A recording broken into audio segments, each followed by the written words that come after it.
Ichiro किशिमी और फ्यूमिटेक Koga द्वारा लिखित the courage to be disliked एक मार्गदर्शिका है जो हमें खुद को वैसे ही स्वीकार करने में मदद करती है जैसे हम हैं, सभी अच्छाइयों और बुरी चीजों के साथ जिन्हें हम सभी आत्मसात करते हैं। जरूरत स्वयं को स्वीकार करने और गले लगाने की है।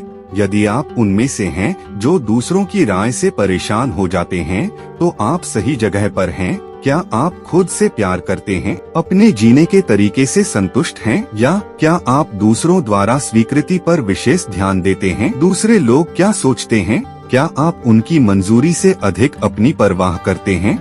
यदि ये महत्वपूर्ण सवाल हैं आपके लिए, तो मैं आपको बधाई देना चाहूँगा, क्योंकि आप यहाँ पर आकर अपने सभी संदेहों को दूर कर सकते हैं।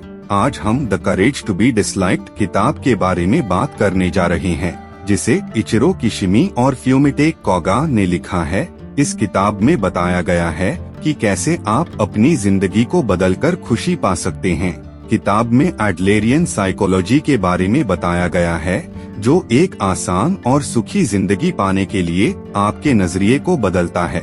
किताब आपको बताती है कि कैसे अपने अंदर की शक्ति का इस्तेमाल करके आप अपना सबसे अच्छा और सच्चा इंसान बन सकते हैं, अपना भविष्य बदल सकते हैं और हमेशा के लिए खुशी पा सकते हैं।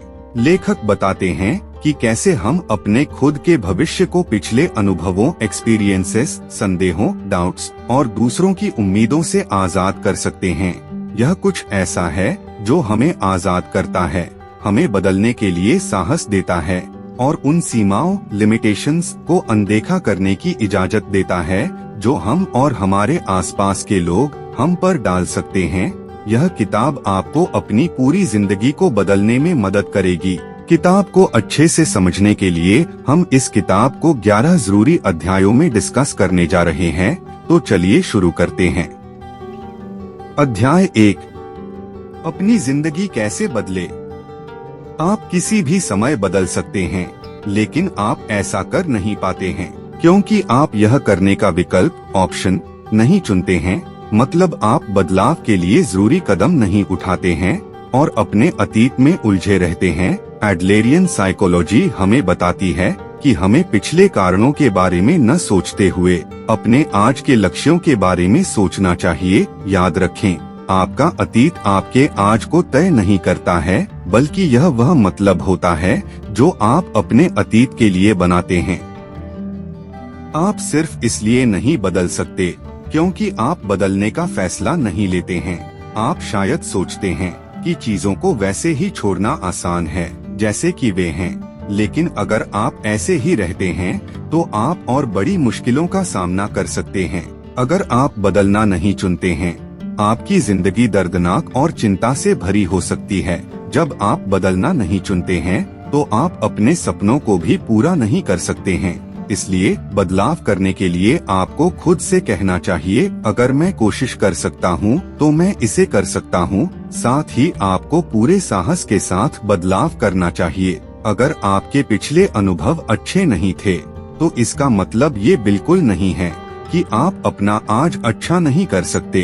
आप अपने उद्देश्यों, ऑब्जेक्टिव्स या सपनों को पूरा करने के लिए जो कुछ भी करते हैं, उससे आप अपना आज बनाते हैं। मतलब यह हुआ कि आप अपनी जिंदगी का मतलब और अनुभव खुद बनाते हैं। इसलिए अपनी जिंदगी में बदलाव करने से कभी पीछे न हटे, डटे रहे और आखिर में आप अपनी जिंदगी बदल सकते हैं। अध्याय 2, आप भावनाओं को बनाते हैं। अब जैसा कि आप जानते हैं कि आपके बदलाव की शुरुआत बदलाव करने के फैसले से होती है, इसलिए आपको जानना होगा कि बदलावों के बीच रुकावट क्या आती है जिससे आप लगातार बदलाव नहीं कर पाते हैं। जवाब है आपकी भावनाएं। जी हाँ, आपकी भावनाएं ही होती है जिसकी वजह से आप मुश्किलों का सामना करते हैं और बदलाव पूरा नहीं कर पाते हैं। मतलब आपकी जिंदगी में जब कुछ आपके अनुसार नहीं होता है, तो आप गुस्से में चिल्लाने लगते हैं और आपकी भावनाएं आप पर हावी हो जाती है। दूसरे शब्दों में, चिल्लाने के लिए आपने गुस्से की भावना पैदा की। गुस्सा एक ऐसी भावना होती है जो आपको बेकाबू कर देता है और आप गलत फैसले लेने लगते हैं। इसलिए कहा जाता है, गुस्से में लिए गए फैसले मुसीबत के जैसे होते हैं। छोटी छोटी बातों पर गुस्सा करते हैं, जैसे परिचारक वेटर ने आपकी जैकेट पर कॉफी बिखेरी तो आप उस पर चिल्लाते हैं, जबकि आपको पता है कि चिल्लाने या गुस्सा करने से आपकी जैकेट साफ नहीं होगी। इसलिए आपको शांत रहना चाहिए और अपनी भावनाओं को नियंत्रित कंट्रोल करना सीखना चाहिए। याद रखें, हम भावनाओं से नियंत्रित नहीं होते हैं, बल्कि हमें अपनी भावनाओं को नियंत्रण में रखना चाहिए। अगर आप अपनी भावनाओं और गुस्से को काबू नहीं कर सकते हैं, तो आप अपनी जिंदगी को भी नियंत्रण नहीं कर पाएंगे। इन सब से बाहर निकलने के लिए अभी अपने आप को स्वीकार करें और अपनी भावनाओं को खुद पर हावी न होने दे। शांत रहने की कोशिश करें, गलतियों के लिए खुद को और दूसरों को माफ करें, साथ ही नतीजे की परवाह किए बिना आगे बढ़ने का साहस रखें। अगर आप अपनी भावनाओं को नियंत्रित करना सीख जाते हैं, तो आप अपनी पूरी जिंदगी को नियंत्रित कर सकते हैं। अध्याय 3, एडलेरियन साइकोलॉजी का इस्तेमाल करें। हम सभी लोग अपनी जिंदगी का दृढ़ निश्चय डिटर्मिनेशन अपने पिछले अनुभवों के अनुसार करते हैं, और कई बार यही हमारी जीवन शैली लाइफस्टाइल को भी बनाता है, जो तय करता है कि आप दुनिया और खुद को कैसे देखते हैं। जैसा कि सैम नाम के एक लड़के को बचपन में एक बार घर से बाहर निकलने पर दुर्घटना एक्सीडेंट जैसी दिक्कत का सामना करना पड़ा, जिसकी वजह से उसके मन में डर रह जाता है। इसलिए उसे उस सदमे से बाहर आने में परेशानी आती है। एडलेरियन मेथड से पता चलता है कि सैम बाहर जाने का लक्ष्य नहीं बनाता है, इसलिए बाहर आने के लिए वह चिंता और डर का सामना कर रहा है। इसी तरह वह दुनिया को भी डरावनी दुनिया के रूप में देखता है, लेकिन यह डर सिर्फ एक बहाना है, क्योंकि अगर ने कभी बाहर निकलने की कोशिश ही नहीं की, तो भला वो उस सदमे से बाहर कैसे आ सकता है। इसी तरह आपको अपनी जिंदगी में किसी भी काम का नतीजा जानने के लिए उस काम को करके देखना जरूरी है, तभी आप उसके सकारात्मक पहलू को भी देख पाएंगे। आपकी जिंदगी में अब तक जो कुछ भी हुआ है, उसका इस बात से कोई लेना देना नहीं होना चाहिए कि आप अब से कैसे जीते हैं। ध्यान रहे, आप आज में रह रहे हैं और आप वही हैं जो खुद अपनी जिंदगी को तय करते हैं। इसलिए पूरे साहस के साथ खुद में भरोसा रखते हुए आगे बढ़े और अपने लक्ष्यों को हासिल करें। एडलेरियन साइकोलॉजी साहस की मनोविज्ञान साइकोलॉजी है। इसके अनुसार अपनी समस्याएं के लिए अतीत या अपने पर्यावरण एनवायरनमेंट को दोष नहीं दें और न ऐसा माने कि आप लायक नहीं हैं, बल्कि सच्चाई यह है कि आप बस हिम्मत की कमी के कारण अपने लक्ष्यों को हासिल नहीं कर पाते हैं। इसलिए अपनी जिंदगी में खुशी पाने के लिए आपको हिम्मत रखनी होगी और अपने काम को पूरे भरोसे से करना होगा। तभी आप अपने हर सदमे से बाहर आ सकेंगे और अपनी जिंदगी की असल खुशी को हासिल करेंगे। अध्याय 4, आप हीनता की भावना को बहाने के रूप में इस्तेमाल करते हैं। जैसा कि हमने जाना कि जब हम अपनी भावनाओं को बहाने के रूप में इस्तेमाल करते हैं, तो हमें परेशानी आती है। इसी तरह हीनता की भावना उद्देश्य तथ्यों ऑब्जेक्टिव फैक्ट्स के बजाय व्यक्तिपरक सब्जेक्टिव हैं, जो पूरी तरह से दूसरों से खुद की तुलना कंपैरिजन करने से पैदा होती है। सब्जेक्टिविटी के बारे में एक अच्छी बात है कि यह आपको अपनी पसंद बनाने की इजाजत देता है। मतलब किसी चीज के बारे में अपने नजरिए को बदलकर उससे अपने संबंध आदि को बदलकर बेहतर बना सकते हैं। हालांकि हम उद्देश्य तथ्यों को नहीं बदल सकते हैं। उद्देश्य तथ्य का मतलब है जो चीज जैसी है प्रकृति नेचर से वो वैसी ही रहती है, लेकिन हम जितना चाहे सब्जेक्टिविटी को बदल सकते हैं। हम लोग मजबूर जीव हेल्पलेस क्रीचर्स के रूप में दुनिया में आते हैं और उस मजबूर अवस्था से बचने की यूनिवर्सल इच्छा होती है। इसे श्रेष्ठता सुपीरियोरिटी की खोज कहा जाता है। हीनता की भावना का सही तरीके से इस्तेमाल करके इसे विकास के लिए एक अच्छा स्रोत सोर्स बनाया जा सकता है।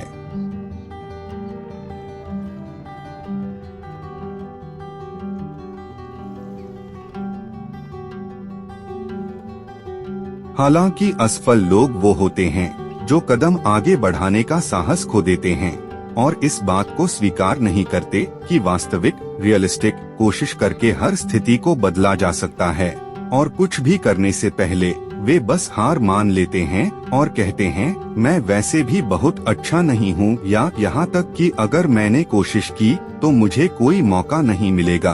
तो इसे हीन भावना कहा जाता है। न करने के बहाने के रूप में लोग हीनता की भावनाओं का इस्तेमाल अक्सर करते हैं। कुछ इस तरह से सोचते हैं कि मैं पढ़ा लिखा नहीं हूँ, इसलिए मैं सफल नहीं हो सकता, या मैं दिखने में अच्छा नहीं हूँ, इसलिए मैं एक अच्छे रिश्ते में नहीं आ सकता।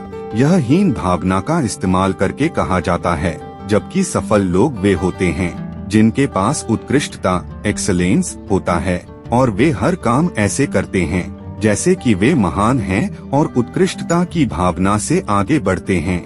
आगे बढ़ते रहने के लिए हीन भावना को खुद से दूर रखें और अपनी उत्कृष्टता का इस्तेमाल करके आगे बढ़ते रहें। लगातार आगे बढ़ने में आपको साहस की जरूरत पड़ेगी, जिससे आप रुकावटों का डटकर सामना कर सकेंगे, जिससे आप यकीनन सफलता को हासिल करेंगे और आपकी जिंदगी खुशियों से भर जाएगी। इसलिए आज से और अभी से बहाने बनाने की भावना को छोड़कर आगे बढ़ने पर ध्यान दें और मनचाहे परिणाम हासिल करें। अध्याय 5, असल सुख कैसे हासिल करें। हम में ज्यादातर लोग खुश नहीं रह पाते हैं क्योंकि वो दूसरों की खुशी को खुद की हार के रूप में देखते हैं और दूसरों को खुद के अनुसार बदलना चाहते हैं। लेकिन अगर आप सच में खुश रहना चाहते हैं तो आपको खुद के लिए कोशिशें करनी होगी और खुद पर ध्यान देना चाहिए। एडलेरियन साइकोलॉजी खुद को बदलने का मनोविज्ञान है, न कि दूसरों को बदलने का मनोविज्ञान। दूसरों के बदलने का इंतजार करने के बजाय आपको पहला कदम खुद आगे बढ़ाना है, क्योंकि दुनिया कभी नहीं बदल सकती, लेकिन आप वो बदलाव जरूर बन सकते हैं जो आप दुनिया में देखना चाहते हैं। अगर आप उत्कृष्टता के साथ आगे बढ़ने की कोशिश करना चाहते हैं तो आपको खुद एक कदम आगे बढ़ाना होगा, कोई दूसरा आपके लिए यह नहीं करेगा। साथ ही अपनी जिंदगी में खुशी हासिल करने के लिए आपको हीनता की भावना बनानी होगी, जो खुद की दूसरों से तुलना करने से नहीं आती है, जो अपने आइडियल सेल्फ के साथ अपने आज के तुलना करने से आती है, ताकि आपको अपने आप को बेहतर बनाने और आगे बढ़ने की अंदरूनी प्रेरणा मिलती रहे। जब तक आप अपने आदर्श आइडियल इंसान की तरह न बन जाएं, समाज की नजरों में अपनी सफल जिंदगी को बनाते समय बहुत से लोग खुश नहीं होते हैं, क्योंकि वे सिर्फ प्रतियोगिता कंपटीशन में रह रहे हैं। लेकिन जब आप यह महसूस करेंगे कि लोग मेरे साथी हैं, तो दुनिया को देखने का आपका तरीका बदल जाएगा और आप अपनी खुशी को हासिल कर सकेंगे। एडलर मानते हैं कि उत्कृष्टता की खोज महान होने की कोशिश करने की एक यूनिवर्सल इच्छा है, जो आपको आगे बढ़ने के लिए खुद कदम उठाना सिखाती है, जिसके लिए आपको बाकी लोगों की तुलना में बड़ा होने का लक्ष्य बनाने के लिए प्रतियोगिता करने की जरूरत नहीं है। याद रखिए, हम सभी एक दूसरे से अलग है और सब में अपनी अलग खूबी है। हम किसी के साथ प्रतियोगिता करने के लिए नहीं चलते हैं, बल्कि खुद को बेहतर करने के लिए चलते हैं। इसलिए जो अब आपके पास है उससे आगे बढ़ने की कोशिश करें। आपका प्रतियोगिता आपके खुद से होना चाहिए, जिससे आप खुद को सबसे अच्छे तरीके से विकसित कर सकते हैं। अपने बारे में सोचना, चिंता करना, फैसले लेना और अपनी खुशी बनाना सब आप पर ही निर्भर करता है। इसलिए साहस के साथ आगे बढ़े, अपने कल से आज बेहतर बनने पर ध्यान दें और तब तक अपने आदर्श लक्ष्य आइडियल गोल की तरफ बढ़ते रहें, जब तक उसे हासिल न कर लें। अध्याय 6, मान्यता रिकॉग्निशन की इच्छा को नामंजूर करें। हम में से ज्यादातर लोग अक्सर दूसरों से उम्मीद लगा लेते हैं कि वे वैसा ही करेंगे जो दूसरे चाहते हैं, जिससे वो अपनी जिंदगी को छोड़कर दूसरों की जिंदगी जीने लगते हैं। इसे बदलना बहुत जरूरी है, तभी आप अपनी जिंदगी को सफलता और खुशी से जी सकते हैं। इसलिए आपको अपनी मान्यता की इच्छा से इनकार करना चाहिए। आप बाकी लोगों की उम्मीदों को पूरा करने के लिए नहीं जी रहे हैं और बाकी लोग आपकी उम्मीदों को पूरा करने के लिए नहीं जी रहे हैं। हम सभी अपनी जिंदगी जी रहे हैं, तो इसका विकास करना भी हमारी ही जिम्मेदारी है।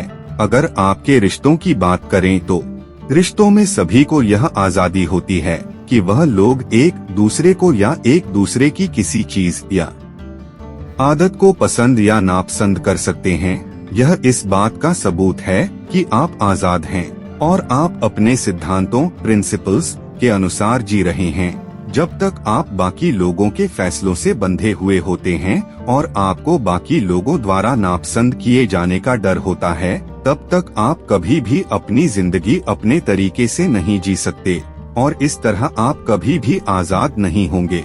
इसलिए अपनी जिंदगी के फैसले खुद ले। आखिर में आप वही बनेंगे जैसा आप सोचते हैं। कोई इंसान जो आपके बारे में अच्छा नहीं सोचता है, वह उसकी समस्या है, आपकी नहीं। उसकी सोच बदलना आपका काम नहीं है। आप अपनी जिंदगी के रिश्तों के बारे में सिर्फ इतना कर सकते हैं कि आप जिस सबसे अच्छे रास्ते पर भरोसा करते हैं उसे चुनें और लोग उस बारे में क्या सोचेंगे यह न सोचते हुए आगे बढ़े। जब कोई आपको पसंद नहीं करता है और आपको उनके अनुसार काम करने को कहता है, तो आपको जितनी जल्दी हो सके उनकी बातों से इनकार कर देना चाहिए और उनकी बातों पर कोई जवाब न दें। सिर्फ यही एक चीज है जो आप कर सकते हैं। सिर्फ जब गलती हो तब अपनी गलतियों को स्वीकार करे, माफी मांगे।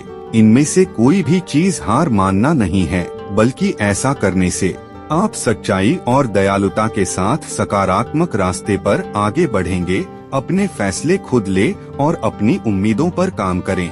आखिर में आप अपने मनचाहे परिणाम और खुशी को आसानी से हासिल कर सकेंगे।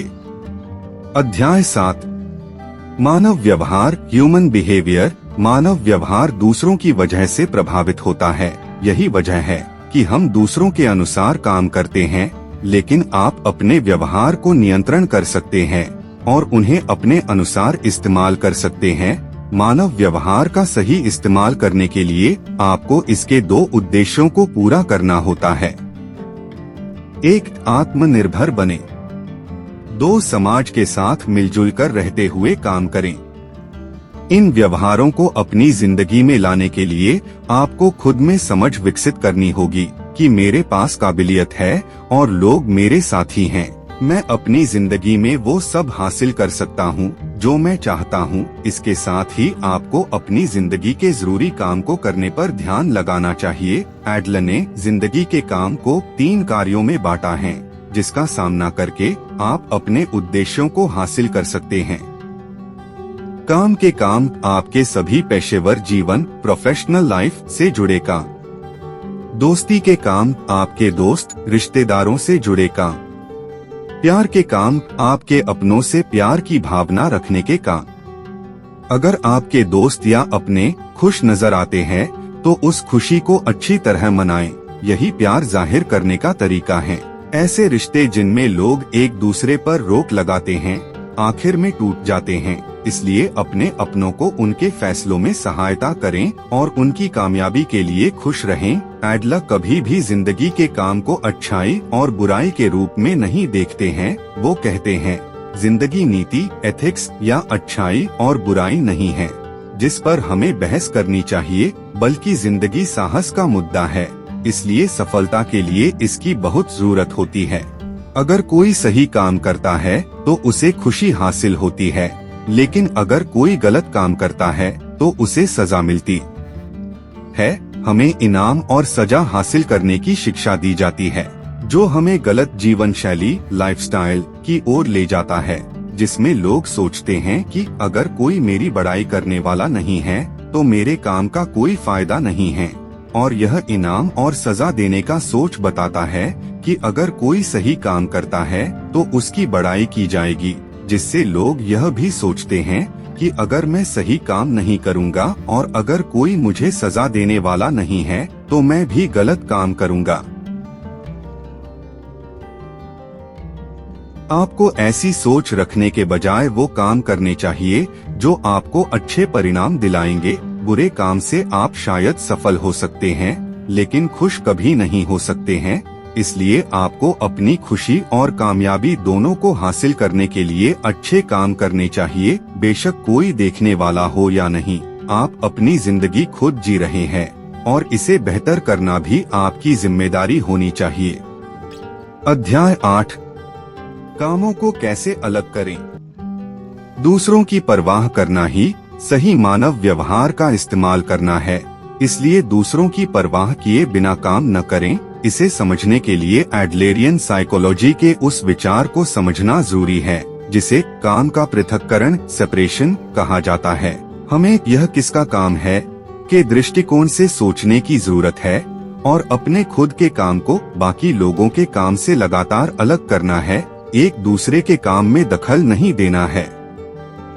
आमतौर पर सभी रिश्तों की समस्याएं बाकी लोगों के काम में दखल देने या अपने खुद के काम में दखल देने के कारण होती हैं। यह किसका काम है, यह बताने का एक आसान तरीका है यह सोचना कि जो काम चुना गया है उसके परिणाम को आखिर में कौन हासिल करने वाला है, और फिर जो हासिल करने वाला है उसे मिलकर काम करना चाहिए। एडलेरियन साइकोलॉजी दखल देने के दृष्टिकोण की सिफारिश नहीं करती है। दखल न देना न जानने का रवैया, एटीट्यूड है, और इसमें आपको यह जानने में भी दिलचस्पी नहीं होती है कि कोई दूसरा क्या कर रहा है। इसके बजाय आप यह जानकर कि दूसरा शख्स क्या कर रहा है उसकी मदद करते हैं। मतलब आप उसके काम में दखल देने के बजाय वह करने में उसकी मदद करते हैं जिसको करने के सारे फैसले उसी इंसान के होते हैं। भरोसा करने का काम भी काम का पृथक्करण होता है जिसमें आप अपने साथी पर भरोसा करते हैं और यही आपका काम है।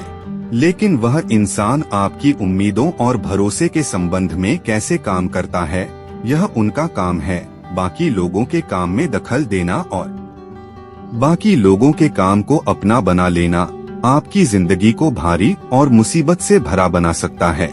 अगर आप चिंता और दर्द की जिंदगी जी रहे हैं जो आपके रिश्तों से बनी है तो आपको अपनी सीमा लिमिट जाननी होगी। ऐसी स्थिति का सामना करने पर यहाँ से यह मेरा काम नहीं है कहे और बाकी लोगों के काम को करना छोड़ दे, यह बोझ को हल्का करने और जिंदगी को आसान बनाने की दिशा में पहला कदम है।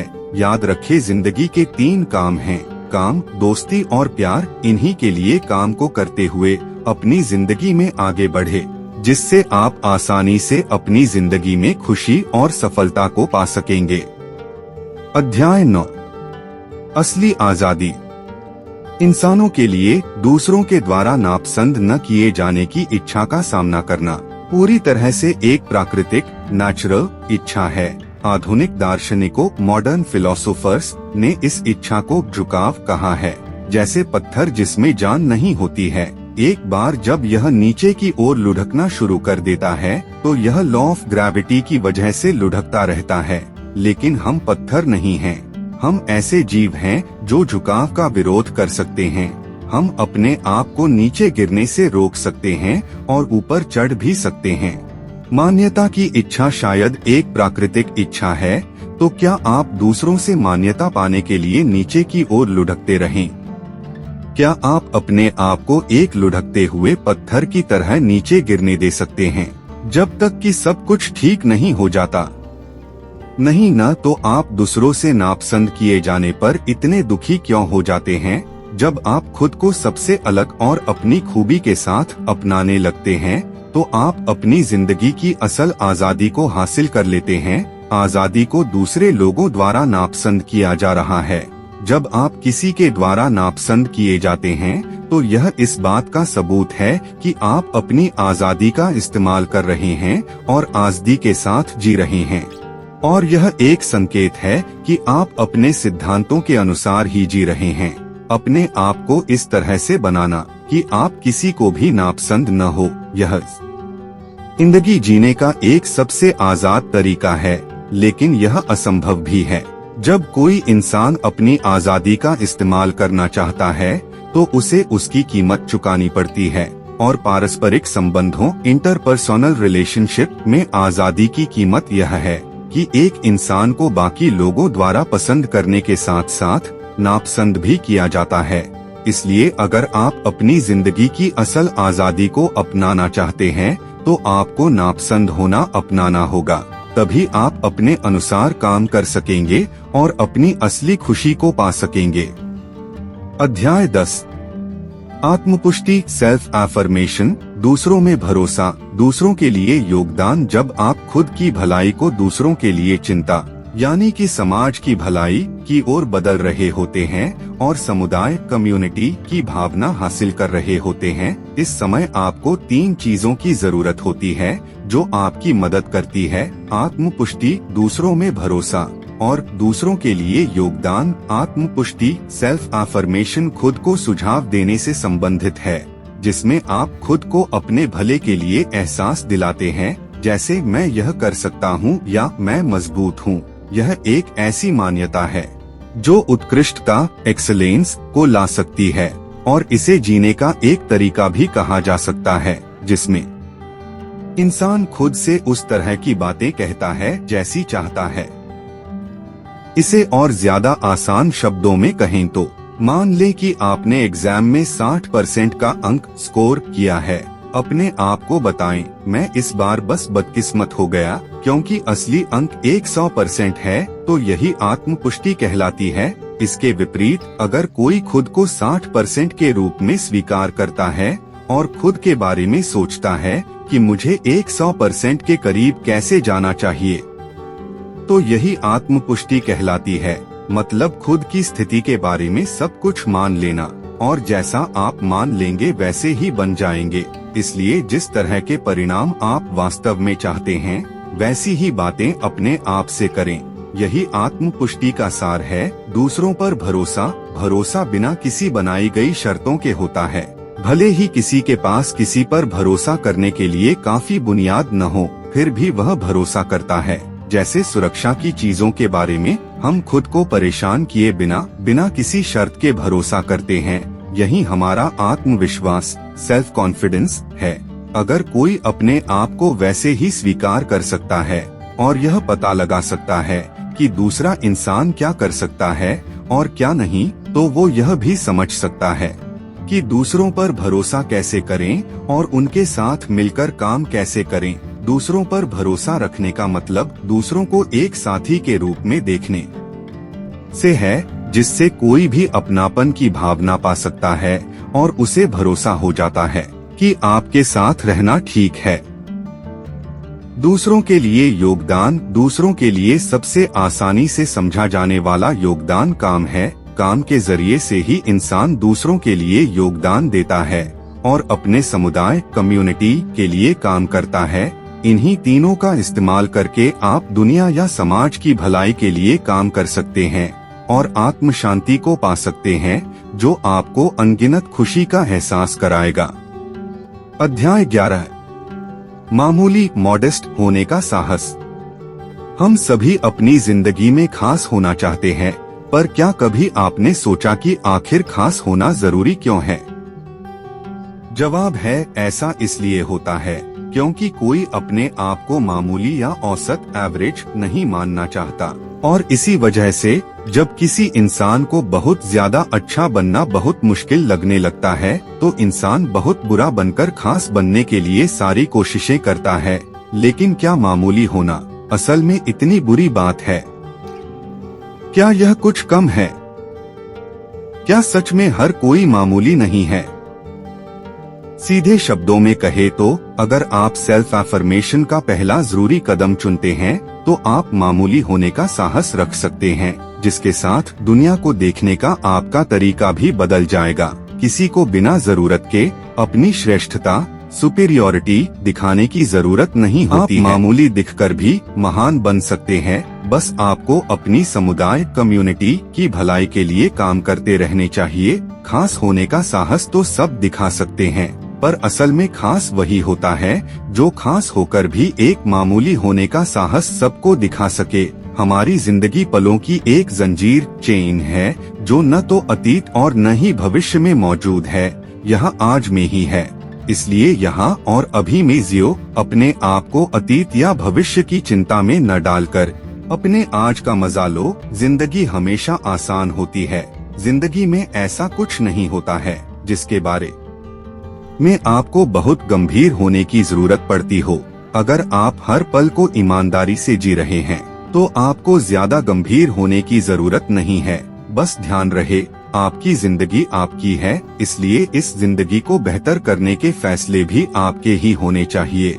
जब आप इस दृष्टिकोण पॉइंट ऑफ व्यू को अपनाते हैं तो आपकी जिंदगी हमेशा खुशी से भरपूर हो सकती है और आप अपनी जिंदगी को सफलता, खुशी और शांति से जीने लगते हैं। इसलिए आज से ही इस नए दृष्टिकोण को अपनी जिंदगी का हिस्सा बनाएं और अपनी जिंदगी के बेहतर आज और कल को जीने के लिए तैयार हो जाएं। निष्कर्ष तो दोस्तों, इस किताब की मदद से हमने अपनी जिंदगी को खुशियों से भरी जिंदगी में बदलने के बारे में जाना। लोगों के नापसंद किए जाने के बावजूद खुशी और हिम्मत से इज्जत से जीने के तरीके के बारे में जाना। याद रखें कि जिंदगी उतनी मुश्किल नहीं है जितनी नजर आती है। बस आपको अपना नजरिया बदलना है और पूरी हिम्मत के साथ अपनी जिंदगी को बेहतर बनाने के फैसले खुद लेने हैं। जब आप अपनी जिंदगी में साहस का नया नजरिया डेवलप कर लेते हैं तो खुशियों से भरी जिंदगी जीना काफी आसान होने लगता है और आप अपनी जिंदगी में खुशियों से भरा बदलाव ला सकते हैं। और आपको ये वीडियो अच्छी लगी है तो नीचे कमेंट करके जरूर बताएं।